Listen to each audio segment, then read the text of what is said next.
Welcome back guys to filmy Rasam. അപ്പൊ നമ്മൾ ഇന്നത്തെ കണ്ടന്റ് എന്ന് പറയുന്നത് നമ്മള് ഓണത്തിനായിട്ട് ഇറങ്ങിയേക്കുന്ന പടങ്ങളിലെ ഒരു പടം കണ്ടിട്ടുണ്ട്. ലോക.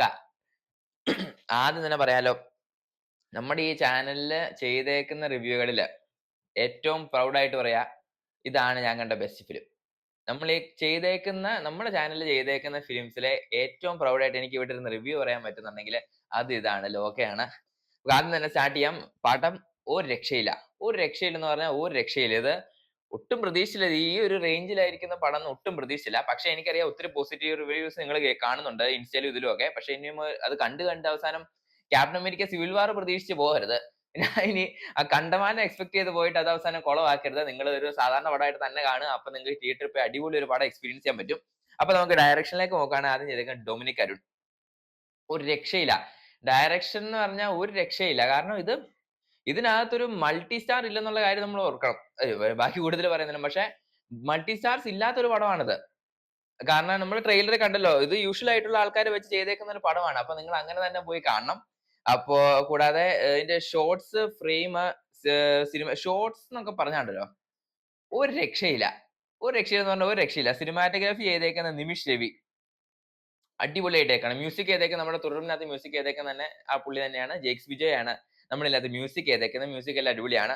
എഡിറ്റിംഗ് ചമ്മൻ ചാക്കോ, ഒരു രക്ഷയില്ല. ഇനി നമുക്ക് മെയിൻ സ്ഥലത്തോട്ട് കിടക്കാം. സ്റ്റണ്ട്. യാനിക് ബെൻ എന്ന് പറയുന്ന സ്റ്റണ്ട് ആളാണ് ഇതിനകത്ത് സ്റ്റണ്ട് കൊറിയോഗ്രാഫി മെയിൻ ആയിട്ട് ചെയ്തിരിക്കുന്നത്.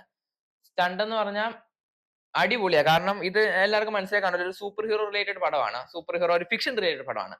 അപ്പൊ ഫിക്ഷൻ റിലേറ്റഡ് പടം എന്ന് പറയുമ്പോൾ നമുക്ക് ഈ മോഹൻലാലിന്റെ ഒക്കെ ലാലേട്ടന്റെ മാതിരി ദേവാസുരത്തിൽ കാണിക്കുന്ന പോലെ അങ്ങനത്തെ ഫൈറ്റ് സീൻസ് അല്ല. ഒബിയസ്ലി ഈ മിന്നൽ മുറിയിലൊക്കെ വരുന്ന ഇച്ചിരി വിഎഫ്എക്സ് ആഡ് ചെയ്ത് ഇച്ചിരി മാർഷൽ ആർട്സ് മാതിരി ഒരു മിക്സ് കാണിക്കുന്ന രീതിയിലായിരിക്കും ഫൈറ്റ് സീൻസ് വരുന്നത്. പക്ഷെ ഇവരത് ബ്രില്യന്റ് ആയിട്ടാണ് ഇതിനകത്ത് ചെയ്തേക്കുന്നത്. സ്റ്റണ്ട് എല്ലാം കാണാൻ അടിപൊളിയാണ്. കാരണം വിഎഫ്എക്സ് പ്ലസ് ഒരു modern mixed martial arts type ആണ് സ്റ്റണ്ട് വരുന്നത്. സ്റ്റണ്ട് ഒക്കെ നല്ല അടിപൊളിയായിട്ട് ചെയ്തേക്കുന്നത്. ഒരു ബോറടിയും തോന്നില്ല, നമുക്ക് ഒന്നും തോന്നില്ല. നമുക്ക് അടിപൊളിയായിട്ട് നമുക്ക് ഇരുന്ന് പടം എൻജോയ് ചെയ്യാൻ പറ്റുന്ന രീതി തന്നെയാണ്. ഇനി നമുക്ക് മെയിൻ സാധനത്തോട്ട് വരാം. കാസ്റ്റിംഗ്. ഈ സിനിമയ്ക്ക് അത് ആദ്യം ഉണ്ടെന്നുള്ള കാര്യം പറയുന്നില്ല. പക്ഷെ ഇതിന്റെ കാസ്റ്റിംഗ് ഒരു രക്ഷയുമില്ല.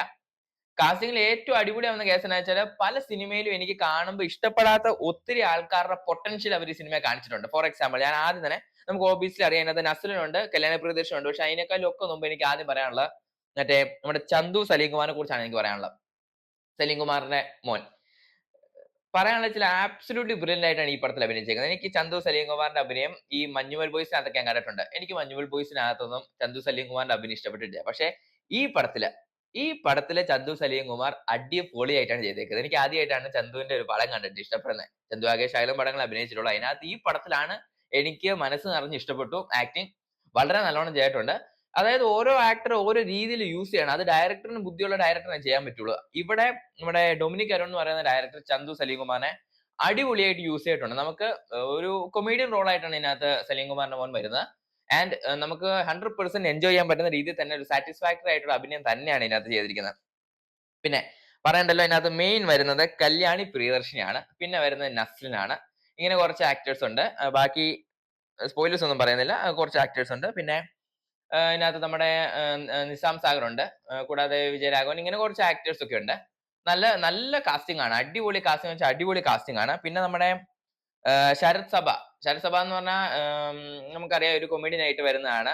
പിന്നെ ഇതുപോലെ പിന്നെ സാൻഡി ഉണ്ട്, നമ്മുടെ തമിഴിലെ മ്യൂസിക് ഡയറക്ടർ സാൻഡി ഉണ്ട്. ഇതുപോലെ കുറെ ആൾക്കാരുണ്ട്. ഒരു വെറൈറ്റി കാസ്റ്റിംഗ് ആണ്. നല്ല രീതിയിൽ അവര് ഉപയോഗിച്ചിട്ടുണ്ട്. ഇനിയാണ് നമുക്ക് ഏറ്റവും ഇമ്പോർട്ടന്റ് കാര്യത്തിൽ വരുന്നത്. അല്ലോ, ഫോർ എക്സാമ്പിൾ അതിന് മുമ്പ് ഞാൻ പറയാനുള്ള നസ്ലിൻ പോലും, എനിക്ക് ആലപ്പുഴ ജിംഖാനക്കകത്ത് നസ്ലിനെ ഇഷ്ടപ്പെട്ട, അല്ലെങ്കിൽ എനിക്ക് പ്രേമലുവിനകത്ത് ഇഷ്ടപ്പെട്ട നസ്ലിനേക്കാൾ എന്തുകൊണ്ടും ഫാർ എൻജോയബിൾ നസ്ലിനായിരുന്നു ഇതിനകത്ത്. നസ്ലിനെ വരെ എനിക്ക് പേഴ്സണലി എനിക്ക് ഈ ആലപ്പുഴ ജിംഖാനക്കാലും ഒക്കെ ഭയങ്കരമായിട്ട് ഇതിനകത്ത് നസ്ലിനെ യൂസ് ചെയ്തിട്ടുണ്ട്. ഈ നസ്ലിന്റെ ആ ഒരു സൗണ്ട് വെച്ചുള്ള ആ ഒരു കൊമേഡി ക്യാരക്ടേഴ്സും ആ ഒരു രസകരമായ ഒരു ക്യാരക്ടർ ഈ പറയുന്ന ഡയറക്ഷനിലൂടെ നമുക്ക് ഈ പടത്തിൽ നമുക്ക് കാണാൻ പറ്റും. പിന്നെ ഇനി പറയേണ്ടതാണ് കാര്യം, കല്യാണി പ്രിയദർശിനി ഒന്നും പറയാനില്ല. ഒരു രക്ഷയില്ലായിരുന്നു. അതായത് നമുക്ക് പറയാൻ പറ്റില്ല മറ്റേ മണിച്ചിത്രത്താഴിനകത്ത് ശോഭനയുടെ മാതിരി പെർഫോമൻസ് ഉണ്ടെന്ന് പറയാൻ പറ്റൂല. ഇതിന്റെ കാര്യം എന്തെന്ന് വെച്ചാൽ, ഇത് ഡയറക്ടർ ബ്രില്യൻസും ആണ്, അതിന്റെ കൂടെ തന്നെ കല്യാണിയുടെ അൺബിലീവബിൾ പെർഫോമൻസും കൂടെ ഉണ്ട്. ഇത് രണ്ടിന്റെ ഒരു മിക്സ് ആണ് ഇതിനകത്ത് വന്നേക്കുന്നത്. അതായത് ഞാൻ പറയട്ടെ, എത്ര സിനിമ മലയാള ഇൻഡസ്ട്രിയിൽ അല്ലെങ്കിൽ ഇംഗ്ലീഷ് ഇൻഡസ്ട്രിയിൽ അറിയാം, ഫീമെയിൽ ലീഡേഴ്സ് ക്യാരക്ടേഴ്സിനെ വെച്ച് ലീഡ് ചെയ്ത് ഒരു പടം അടിച്ചു പൊളിച്ച് പിടിക്കാന്ന് പറഞ്ഞാൽ ഭയങ്കര പാടുള്ള കാര്യമാണ്. ഫോർ എക്സാമ്പിൾ ഇതിന് ഞാൻ പറഞ്ഞാൽ ആർക്കെങ്കിലും എന്തെങ്കിലും ഒരു എതിർപ്പുണ്ടെങ്കിൽ നിങ്ങൾ നേരെ മാർവലിലേക്ക് പോവുക. നേരെ മാർവലിൽ പോയിട്ട് ഈയിടെ പടച്ചു വിട്ട കുറെ പടങ്ങളുണ്ട്. ഒന്ന് ഷീ ഹൾക്കിന്റെ സീരീസ് മൊത്തം ഇരുന്ന് കാണുക. അത് കഴിഞ്ഞിട്ട് ബ്ലാക്ക് വിഡോയുടെ അനീതി എന്ന് പറഞ്ഞൊരു പുതിയ ക്യാരക്ടർ വന്നിട്ടുണ്ട്, അത് ഇരുന്നങ്ങ് കാണുക. അത് കഴിഞ്ഞ് ക്യാപ്റ്റൻ മാർവലിന്റെ പടങ്ങൾ ഇരുന്ന് കാണുക. അത് കഴിഞ്ഞ് ക്യാപ്റ്റൻ മാർവലിന്റെ ഒരു സൈഡ് കിക്ക് ഉണ്ട്, അതിന്റെ പടവും ഇരുന്നങ്ങ് കാണുക. അപ്പൊ നമുക്ക് മനസ്സിലാവും ഇത് മാർവലിനെ കൊണ്ട് പോലും ഒരു ഫീമെയിൽ ക്യാരക്ടർ മര്യാദക്ക് ഇറക്കാൻ അവന്മാർക്ക് പോലും അറിയില്ല. ആ സമയത്താണ് കല്യാണി പ്രിയദർശിനിയെ വെച്ചിട്ട് ഈ പടം ഇറക്കിയേക്കുന്നത്. ഇതിനകത്തൊരു കല്യാണി പ്രിയദർശിനിയാണ് ഈ സിനിമയുടെ ഏറ്റവും മെയിൻ, ഒരു സംശയമില്ല. The story revolves around her and ഒന്നും പറയാനില്ല, അടിപൊളി. ഒരു ഞാൻ ഇവിടെ ജിനോസിക് ആയിട്ട് പറയുന്നതല്ല, പക്ഷെ മെയിലുള്ള പടങ്ങളാണ് പൊതുവെ എല്ലാവർക്കും ഇഷ്ടം. പക്ഷെ ഇവിടെ ഫീമെയിലിന് ലീഡ് റോള് കൊടുത്തിട്ടെങ്കിലും ഒരു രക്ഷയില്ല. ഈ പടം ഭയങ്കര അടിപൊളിയാണ്. അത് വളരെ നല്ലൊരു റിസ്ക് തന്നെയാണ്. എന്തൊക്കെ പറഞ്ഞാൽ ഡയറക്ടർ എടുത്തിരിക്കുന്നത്, ഡയറക്ടർ അല്ലെ എന്റെ ഫുൾ കാസ്റ്റ് ആൻഡ് ക്രൂ എടുത്തിരിക്കുന്ന ഒരു റിസ്ക് തന്നെയാണ്. പക്ഷെ ആ റിസ്ക് വർക്ക്ഔട്ടും ആയിട്ടുണ്ട്. Kalyani has performed absolutely perfect. Brilliant ആയിട്ടാണ് കല്യാണി പെർഫോം ചെയ്തിരിക്കുന്നത്. അടിപൊളി സ്ക്രിപ്റ്റ് സെലക്ഷനുമാണ്, ഒന്നും പറയാനില്ല. പിന്നെ ഞാൻ പറയാലോ, ഇതിന്റെ സ്റ്റോറി പ്ലോട്ടും ഒക്കെ ഒരു രക്ഷയില്ല. പിന്നെ ഇതിന്റെ ഫിക്ഷൻ, ഞാൻ ഒരു കാര്യം പറയാം, ഇത് കംപ്ലീറ്റ്ലി ഫിക്ഷൻ പടം തന്നെയാണ്. അപ്പൊ മറ്റേ രജനീകാന്തിന് 50 പേരെ ഇടിച്ചിടാം, പക്ഷെ ക്യാപ്റ്റൻ അമേരിക്ക കാറിന്റെ ഒരു സൈഡ് ഇച്ചിരുന്ന് പൊക്കി അത് വിഷയമാണെന്ന് പറയുന്ന ആൾക്കാർ ഇത് പോയി പടം കാണാണ്ടിരിക്കും നല്ലത്. ഇത് ഫിക്ഷൻ ആണെന്ന് അവർ ട്രെയിലറിൽ തന്നെ പറഞ്ഞിട്ടുണ്ട്. ഇതൊക്കെ നടക്കുന്ന കാര്യമാണോ നടക്കാത്ത കാര്യമാണോ എന്നൊക്കെ ചോദിച്ച് ക്വസ്റ്റ്യൻ ചെയ്യുന്ന ആൾക്കാരാണ് ഈ പടം പോയി കാണേണ്ടത്. ഇത് ഫിക്ഷൻ ആയിട്ടും സിനിമയായിട്ടും പോയി കാണാൻ പറ്റുന്ന രീതിയിലുള്ള ആൾക്കാർ മാത്രമേ പടം പോയി കാണുക. പിന്നെ നേരത്തെ പറഞ്ഞല്ലോ, കാസ്റ്റിംഗ് ഒരു രക്ഷയില്ലായിരുന്നു. പിന്നെ അത് എടുത്തു പറയേണ്ട കാര്യം എന്താണെന്ന് വെച്ചാൽ ഈ പടത്തിന്റെ വിജയം ഇത് നമ്മൾ ഇന്ത്യൻ ഇൻഡസ്ട്രിക്ക് അങ്ങ് കൊടുക്കണ്ട. ഇത് അവാർഡ് എല്ലാം നമ്മുടെ ഇന്ത്യയിലെ നോർത്തിൽ ബോളിവുഡ് ഇൻഡസ്ട്രിയിലേക്കാ. അങ്ങനെ ഈ ഒരു നല്ല പടം ലോക എന്ന് പറയുന്ന അങ്ങ് ഇന്ത്യൻ ഇൻഡസ്ട്രിയുടെ വിജയത്തിന്റെ അടിയിലോട്ട് അങ്ങ് കേട്ടണ്ട. ഇത് മലയാള ഇൻഡസ്ട്രിയുടെ വിജയം, അത്രയും മതി. ഇത് മലയാള ഇൻഡസ്ട്രിയുടെ വിജയം. ഈ പറയുന്ന ബഡ്ജറ്റില് മലയാളികൾ നല്ല രീതിയിൽ പടം പിടിക്കുന്നല്ലോ, ആരും പിടിക്കൂല, അത്രേ ഉള്ളൂ. കാരണം വേറെ ഒരു ഇൻഡസ്ട്രിക്കും ഒരു ഫീമെയിൽ ക്യാരക്ടറിനെ വെച്ച് ഇത്ര അടിപൊളിയായിട്ട് ഒരു സൂപ്പർ ഹീറോ അല്ലെങ്കിൽ ഒരു ഫിക്ഷൻ റോൾ ചെയ്യണമെന്ന് എനിക്ക് തോന്നുന്നില്ല. പക്ഷെ ഇത് ഒരു രക്ഷയില്ല. ഇത് മലയാള ഇൻഡസ്ട്രി ഷുഡ് ബി പ്രൗഡ്. മലയാളികളും പ്രൗഡ് ആയിരിക്കണം മലയാള ഇൻഡസ്ട്രി ഇങ്ങനെ ഒരു പടം ഇറക്കിയെന്നുള്ള കാര്യത്തില്. ആബ്സല്യൂട്ട്ലി പെർഫെക്റ്റ് ആണ്. നിങ്ങൾ ദൈവത്തോടത്ത് കാണാൻ പറ്റുമെങ്കിൽ ഉടനെ തന്നെ പോയി കണ്ടോ, അടിപൊളി പടമാണ്. പക്ഷെ ഞാൻ വീണ്ടും പറയാണ്, എല്ലാരും കൂടി പോസിറ്റിവിറ്റി പറഞ്ഞ് ഞാൻ പോലും ഇപ്പൊ ഇത്രയും പറയാൻ വെച്ചാൽ അതിന്റെ ഹാപ്പിനെസ് കാരണമാണ്. കാരണം ഇത്രയും നല്ലൊരു പടം കാണാൻ പറ്റുമെന്ന് എക്സ്പെക്ട് ചെയ്തില്ല. നല്ലോണമാണ് ഒരു മേക്ക് ചെയ്തിരിക്കുന്നത്. പക്ഷെ എന്നും പറഞ്ഞാൽ എല്ലാരും കൂടി കേട്ട് അവസാനം ഞാൻ പറഞ്ഞല്ലോ, ക്യാപ്റ്റൻ അമേരിക്ക സിവിൽ വാർ ഓർത്തു പോകരുത്. അവസാനം അത് പോയി ഓർത്തു പോയിരുന്നിട്ട് അവസാനം പണി കിട്ടരുത്. ഇത് വളരെ നല്ലൊരു പടമാണ്, നിങ്ങൾ എൻജോയ് ചെയ്യാൻ നോക്കുക.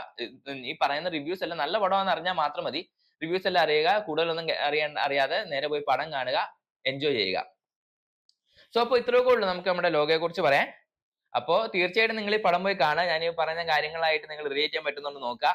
അപ്പോൾ വീഡിയോ ഇഷ്ടപ്പെട്ടെങ്കിൽ like, share and subscribe. And എല്ലാവർക്കും ഷെയർ ചെയ്ത് കൊടുക്കുക. നമുക്ക് കൂടുതൽ ഷെയറും സബ്സ്ക്രൈബേഴ്സും ഫോളോവേഴ്സും ഒക്കെ വന്നാലേ നമുക്ക് വളരാൻ പറ്റുള്ളൂ.